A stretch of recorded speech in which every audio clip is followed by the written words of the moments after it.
Искам първо и аз да кажа, че съм много щастлива, че виждам толкова много четящи хора на едно място. И искам да споделя, аз съм чела на Нелия част от разказите преди да излезе тази книга. Гери от потърпещите. Да, във връзка с това, че един от разказите беше спечелил една национална награда. И сега, когато взех тази книга, така на посоки отворих и попаднах на един разказ "Майка", който в него няма да ви го разказвам, но в него има три така основни образа.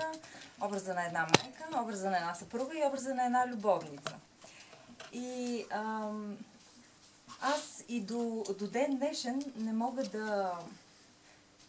Защото се чувствам и на майката, понеже съм майка. Се чувствам на съпругата, понеже съм съпруга. Не съм любовница, но се чувствам и на любовница. И искам в тази връзка да попитам, моите герои са много живи. Изключително живи. Те съществуват ли или са плод изцяло на твоята фантазия?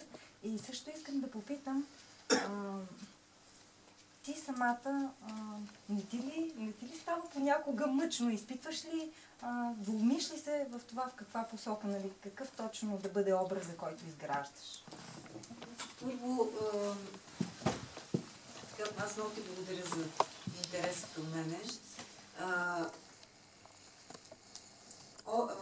Първо, героите ми са истински хора, в смисъл такъв, те са абсолютно реални. И затова това усещане, че това всичко се е случило, е защото героите са ми такива.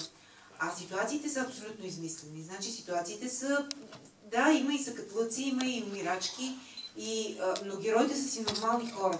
И това, значи, опитвала съм се нормални хора, изведени в някакви по-крайни ситуации, за да бъде, както е писал дядо Вазов, по-любопитно.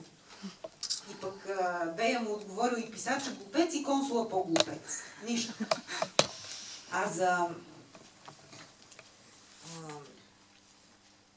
За това, дали съм сядала с някаква идея да напиша нещо определено, понякога съм сядала с финал. И ясно ми е накрая какво трябва да стане и започвам всъщност от готов измислен финал и вече измислям след това историята. Но много пъти ми се е случило да седна с някаква мисъл и в един момент се оказа, че това, което се пише, въобще няма нищо общо с първоначалната идея и тук ще се така дореда до нареда до граф Толстой, който когато завършва Ана Каренина и на сутринта неговата съпруга София Андреевна отива в кабинета му и го намира ридаещ, разстроен и казва: "Господи, какво се е случило, нали? Какво става?" И той през сълзи и казва: Ана се хвърли под влак. Тоест той самия не е имал такова намерение, но истината е, че героите те водят и трябва да следваш логиката на образа, който си изградил, а не първоначалното си намерение. Обикновено така се получава хубаво. Много пъти се питали, не може ли да напиша нещо за някаква щастлива любов. Първо, това не е интересно.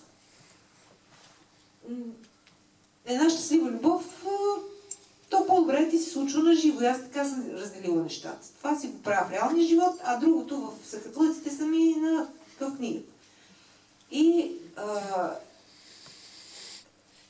всъщност, когато съм се опитвала първоначално, да речем, имам някаква нещо съм измислила, сядам да го пиша и решавам да се придържам към първоначалния сюжет, към това, което първоначално съм решила, никога не става хубаво.